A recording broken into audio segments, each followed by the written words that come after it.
nuk kanë fituar vota të mjaftueshme për ta fituar të drejtën të provojnë të formojnë qeverinë e ardhshme. Mirë po LDK, PDK, AAK janë takuar pas zgjedhjeve.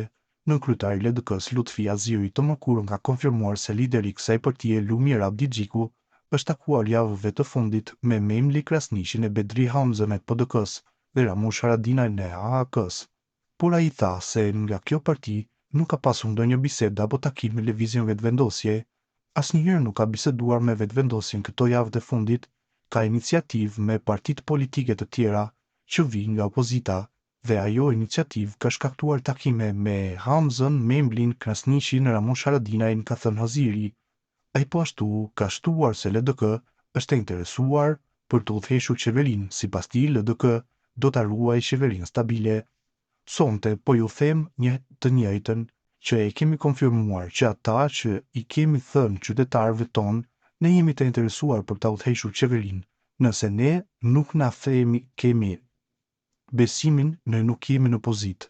Me ndërru tani qëndrimin me thënë që ne kemi hyrë në këto zotime politike, por tani ky rezultat po na zhvendos në qëndrime të reja. Ne kemi konfirmuar qëndrimet e njëjta. Ne ruajmë qeverinë stabile, se programi jon ka qenë ambicioz por i bazuar, theksoi Haziri.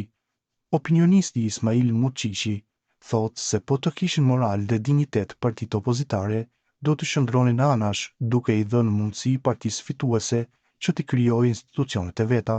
Sipas tij, ata po të kishin përgjegjësi ndaj elektoratit dhe ndaj shtetit, do duhej të ndihmonin dhe t'ia mundsonin partisë fituese formimin e qeverisë. Pas përfundimit të zgjedhjeve nacionale në Republikën e Kosovës, ku lëvizja vetëvendosje i fitoi zgjedhjet duke i marrë votat e gjysmës së elektoratit, partitë opozitare të cilat posuan debakël si në zgjedhje nacionale për Parlamentin e Kosovës, njashtu edhe në nivelin e pushtetit lokal, tani kanë filluar Allish Verishit për ta bllokuar formimin e qeverisë së re. Po ta kishte fare pak moral dhe dinjitet partitë opozitare, të cilat dështuan katërcipërisht, do të qëndronin anash, duke i krijuar mundësi partisë fituese lëvizjes vetëvendosje që t'i krijojë institucionet e reja të shtetit.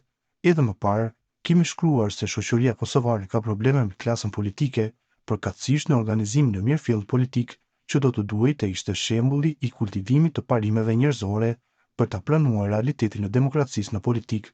Po të kishte fare pak moral dhe përgjegjësi ndaj elektoratit dhe ndaj shtetit, partitë opozitare do duhej të ndihmonin dhe mundsonin partinë fituese që ta formojë qeverinë dhe institucionet e shtetit, deklaron Muqiqi. Sipas tij, partitë opozitare po takohen fshehurazi për t'u bashkuar me qëllim që të bllokojnë formimin e qeverisë së re.